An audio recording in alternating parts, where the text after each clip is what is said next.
Hello, നമ്മളിന്ന് വീണ്ടും Pokemon എക്സ്പ്ലനേഷനായിട്ട് വന്നത്. ഇത് എപ്പിസോഡ് 15 അപ്പോൾ ഇതിന് മുമ്പത്തെ എപ്പിസോഡ്സ് നിങ്ങൾ കണ്ടില്ലെങ്കിൽ ബാക്കി എപ്പിസോഡിൻ്റെ ലിങ്ക് ഞാൻ ഡിസ്ക്രിപ്ഷൻ ബോക്സിൽ കൊടുക്കുക. ആശൻ്റെ കയ്യിൽ തണ്ടർ ബാഡ്ജ് നോക്കിക്കൊണ്ടിരിക്കുമ്പോഴായിരിക്കും ഒരു ബോട്ട് കാണുക. എപ്പിസോഡ് 15 പേരാണ് ബാറ്റിൽ അബൌട്ട് ദ സെയിൻറ്റ് ആൻഡ്.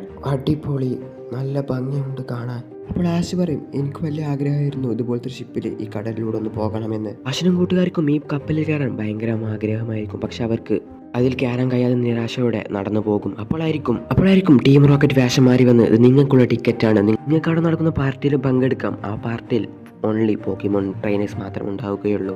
നിങ്ങൾക്കിതിൽ പോകാനും അതുപോലെ പോക്കിമോൺ ട്രെയിനേഴ്സിനെ കാണാനൊക്കെ ഇഷ്ടമുണ്ട്. പക്ഷെ ഞങ്ങൾ ഇതിന് പൈസ തന്നിട്ടില്ലല്ലോ, ഇത് മൊത്തം ഫ്രീ ആണ്. ഫ്രീ എന്നാൽ പിന്നെ ഞങ്ങൾക്ക് തന്നത്? നിങ്ങളെ കണ്ട് ഞങ്ങൾക്ക് തോന്നി നിങ്ങൾ നല്ല പോക്കിമോൺ ഫാൻസാണ്, അതുപോലെ പോക്കിമോൺ ട്രെയിനേഴ്സുമാണെന്ന്. അതുകൊണ്ടാണ്. ഇനിയിപ്പോൾ ഏതാണാവോ ആനിൻ്റെ ബോട്ട്? എനിക്ക് തോന്നുന്നു ഇതാണ് ഇന്ന്. പിന്നീട് കാണിക്കുന്നത് ടീം റോക്കറ്റിനെ അവരുടെ ബോസിനെ കോൾ ചെയ്യുകയാണ്.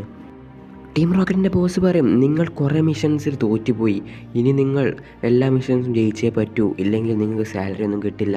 അതുപോലെ നിങ്ങൾ എല്ലാ ടിക്കറ്റും കൊടുത്തു കഴിഞ്ഞില്ലേ? അത് അവിടെയുള്ള എല്ലാ പോക്കിമോൺ ട്രെയിനേഴ്സിനും കൊടുത്തിട്ടുണ്ട്. അവർ അത് വാങ്ങുകയും ചെയ്തു. ഇവിടെയാണെങ്കിൽ നിങ്ങൾ മാത്രമല്ല, വേറെയും ടീം റോക്കറ്റ് ഗ്യാങ് ഉണ്ട്. അതുകൊണ്ട് ഞാനൊരു സിഗ്നൽ തരും, അപ്പോൾ തന്നെ നിങ്ങൾ പോക്കിമോൺസിനെ എല്ലാവരും പിടിക്കാൻ ആരംഭിക്കണം. വാവ്, ഇതൊന്നും നോക്കി. ആ ഷിപ്പിൻ്റെ അകത്താണ് കുറേ പേരും അതുപോലെ കുറേ പോക്കിമോൺസും ഉണ്ടാകും. ആ ഷിപ്പിൻ്റെ അകത്താണ് കുറേ പോക്കിബോൾ സെയിൽ ചെയ്യുന്നുണ്ടാവും, അതുപോലെ കുറേ പോക്കിമോൺസിനെ സെയിൽ ചെയ്യുന്നുണ്ടാവും, പോക്കിമോൺ ടോയ്സിനെ സെയിൽ ചെയ്യുന്നൊക്കെ ഉണ്ടാകും. അവിടെ 3 കുട്ടികളാണെങ്കിൽ എൻ്റെ ചെറുമാനർ അടിപൊളിയാണ്, എൻ്റെ ചെറുമാൻ നിൻ്റെ ചെറുമാനറും അടിപൊളിയാണ്, അതിൻ്റെ സ്കോയിഡോ അതിൻ്റെ ഷെല്ല് ഭയങ്കര സ്ട്രോങ് ആണെന്നൊക്കെ പറയുന്നുണ്ടാകും. എൻ്റെ ചെറുമാൻഡറും എൻ്റെ സ്ക്വാഡും നിങ്ങളെക്കാട്ടും നല്ലതാണ്. ഇപ്പോഴായിരിക്കും അപ്പുറത്ത് ചെറിയൊരു പോക്കിമോൺ ബാറ്റിൽ നടന്നുകൊണ്ടിരിക്കുക. റാറ്റക്കയും അതുപോലെ സ്റ്റാർമിയുമാണ് ആ അതിൽ അറ്റാക്ക് ചെയ്യുന്നത്. അതിലാണെങ്കിൽ റാറ്റക്ക ജയിക്കുകയും ചെയ്യും.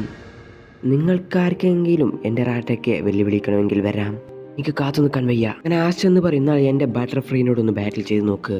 ടീം റോക്കറ്റിനാണ് കാണിക്കുന്നത്. അപ്പോൾ ജെയിംസ് പറയും, ഇവിടെ മൊത്തം പോക്കിമോൺസ് ആണല്ലോ, കുറച്ച് കഴിഞ്ഞാൽ ഈ പോക്കിമോൺസൊക്കെ നമ്മളുടേതാവില്ലേ? അത് നമ്മളുടേതല്ല, അത് നമുക്ക് ബോസിന് കൊടുക്കണം, ബോസിൻ്റെതാണ് പോക്കിമോൺസൊക്കെ. ഇനി ഇവിടെയാണെങ്കിൽ മറ്റേ ബാറ്റിൽ നടന്നുകൊണ്ടിരിക്കുകയാണ്. റാറ്ററ്റയും ബട്ടർഫ്ലൈയും നല്ല പോരാട്ടം നടന്നുകൊണ്ടിരിക്കുക. അവസാനം ബട്ടർഫ്ലൈയുടെ അറ്റാക്കിന് മുന്നിൽ റാറ്ററ്റ ഡിഫീറ്റ് ആയി ഉറപ്പിച്ച സമയം ആ മാസ്റ്റർ വന്ന് പറഞ്ഞു, ഇന്നാരോ വിളിക്കുന്നു, ഞാൻ പിന്നെ വരാം ഇന്ന്. പിന്നെ ജെയിംസ് ഇങ്ങനെ നടന്നു പോയിക്കൊണ്ടിരിക്കുമ്പോഴായിരിക്കും ഒരു കടക്കാരൻ വന്ന് വിളിക്കുക, നീ ഈ പോക്കിമോനെ നോക്ക്, നിനക്ക് പറ്റിയതാണെന്ന്. അല്ല, എന്താണ് ഇത്? ഇതാണ് king of all carp, magic carp. ഈ മാജിക് കാർപ്പ് ഒരു മുതലാണ്. കാരണം ഈ മാജിക് കാർപ്പ് ഒറ്റ ടൈമിൽ 1000ഓളം മുട്ട ഇടും. അങ്ങനെ നോക്കുകയാണെങ്കിൽ 1000ഓളം മുട്ട, പിന്നെ ആ മാജിക് കാർപ്പ് വീണ്ടും 1000ഓളം മുട്ട. ഒരു പൈസക്കാരനാൻ പറ്റും.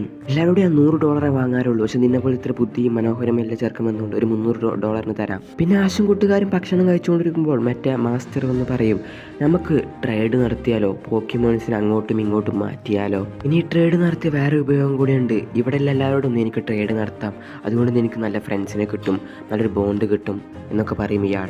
ഞാൻ ആശ ട്രേഡ് നടത്തും, ബട്ടർഫ്ലൈ അയാൾക്കും കൊടുക്കും, റാറ്ററ്റെ ആശം എടുക്കും. ആശിന് അത് അത്ര ഇഷ്ടമുണ്ടാവില്ല. പിന്നെ കഴിക്കുന്ന ടീം റോക്കറ്റിനാണ്. ജെയിംസ് ആണെങ്കിൽ ജെസ്സിയോട് പറഞ്ഞു കൊടുക്കുകയാണ്, ഈ മാജിക് കാർപ്പ് ഒരു മുതലാണ്, മറ്റേ കടക്കാരൻ പറഞ്ഞതുപോലൊക്കെ പറഞ്ഞു കൊടുക്കുകയാണ്. മാജിക് കാർപ്പിന് ഒരു കഴിവുമില്ല, വെറും പൊട്ടനായൊരു പോക്കിമോനാണ്, എനിക്കിതിന് കൊടുക്കാൻ പൈസ കൊടുന്ന് കിട്ടിയത്. അഡ്വാൻസ് ഞാൻ എൻ്റെ സാറിൽ നിന്ന് കൊടുത്തു, പക്ഷെ ബാക്കി നിൻ്റെ സാറിൽ നിന്നാണ് ഞാൻ കൊടുത്തത്. എന്താണ് ആശ് പ്രോബ്ലം? നീ എന്തോ വലിയ കാര്യം ആലോചിച്ചുകൊണ്ടിരിക്കുകയാണെന്ന് തോന്നുന്നു. അയാൾ എൻ്റെ ബട്ടർഫ്ലൈനെ നന്നായി നോക്കുമായിരിക്കും അല്ലേ? പിന്നീട് അവിടെ ഫുള്ളായിട്ട് ടീം റോക്കറ്റിൻ്റെ ആൾക്കാർ വളയും. ചീനോടും ആശോടും അവരുടെ പോക്കിമോനെ ചോദിക്കും. നല്ല അവിടെ ഫുള്ള് അടിയാണ്. ആശ് പിക്കാച്ചിനെ വെച്ച് അറ്റാക്ക് വെച്ച് കണ്ടിട്ടുണ്ട്. ബാക്കിയുള്ള ട്രെയിനേഴ്സൊക്കെ നോക്കും തിരിച്ചടിക്കാം. അങ്ങനെ അവിടെ എല്ലാ പോക്കിമോൺ ട്രെയിനേഴ്സും പോക്കിമോൻ ഇറക്കും. ഇവിടെയാണെങ്കിൽ പീക്കാച്ചിൻ്റെ ഒരു കൂട്ടമുണ്ടാവും, അതുപോലെ ചെർമാൻഡറിൻ്റെ ഒരു കൂട്ടമുണ്ടാവും, ഒരു ജിയോഡൂഡിൻ്റെ ഒരു കൂട്ടമുണ്ടാവും, പിന്നെ അങ്ങനെ ബൾബസറിൻ്റെ ഒരു കൂട്ടമാണ്, പിന്നെ ബട്ടർഫ്ലൈൻ്റെ ഒരു കൂട്ടമുണ്ടാവും. അങ്ങനെ ആശ് തൻ്റെ കയ്യിൽ ആ റാറ്ററ്റിൻ്റെ പോക്കിബോൾ ബട്ടർഫ്ലൈ ആണ് വിചാരിച്ചെറിയും. ആശ് അത് നീ വേറെ ആൾക്ക് കൊടുത്തു, ഓർമ്മയില്ലേ? അങ്ങനെ ആശ് ബട്ടർഫ്ലൈനെ കുറിച്ച് കുറേ കാര്യങ്ങൾ ഓർക്കും. കഴിഞ്ഞ് വിചാരിച്ചിരിക്കുമ്പോഴായിരിക്കും ശക്തമായി കൊടുങ്കാറ്റടിക്കുക.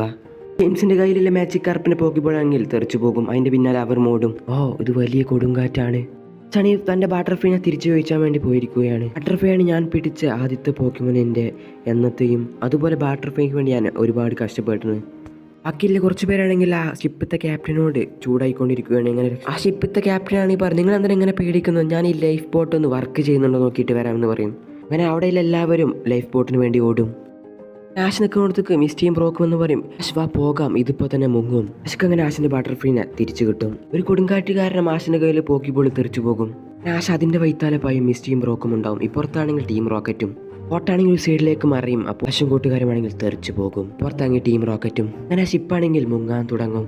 ഹലോ, എല്ലാവരും ഇവിടെ ശ്രദ്ധിക്കുക. ആ ഷിപ്പിൽ നിന്ന് രക്ഷപ്പെട്ട എല്ലാവരും ഇപ്പോൾ തന്നെ ഒരു ഹായ് പറയുക. ഗുഡ്. അപ്പോൾ എല്ലാവരും രക്ഷപ്പെട്ടു അല്ലേ?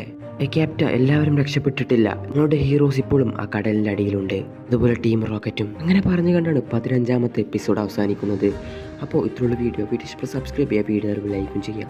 ഇതിൽ തെറ്റുകളൊക്കെ ഉണ്ടെങ്കിൽ നിങ്ങൾ ക്ഷമിക്കുക, അതുപോലെ കമൻറ്റും ചെയ്യുക. അപ്പോൾ ഇത്രയുള്ളൂ. എപ്പിസോഡ് 16 ഉടനെ തന്നെ വരണ്ട്.